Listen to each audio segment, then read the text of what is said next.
మార్గశిర మాసంలో వచ్చే వివాహ పంచమికి ఎంతో విశిష్టత ఉంది. ఈ రోజున సీతారాముల కళ్యాణం జరిపిస్తారు. దాంపత్య బంధం బలంగా ఉండాలని కోరుతూ సీతారాములను ఆరాధిస్తారు.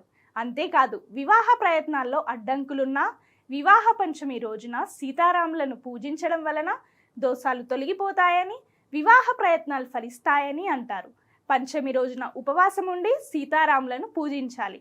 అదేవిధంగా వీలైనంత వరకు దాన ధర్మాలు చేయాలి.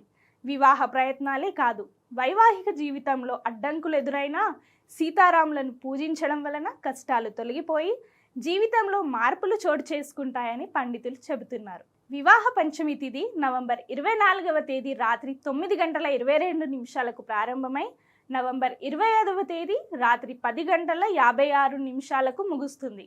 వివాహ పంచమి రోజున ధృవయోగం, సర్వార్థ సిద్ధి యోగం, శివయోగం ఉండటం విశేషం. ఆ రోజున నూతనంగా ఏ పనులు మొదలుపెట్టినా విజయవంతంగా పూర్తవుతాయి.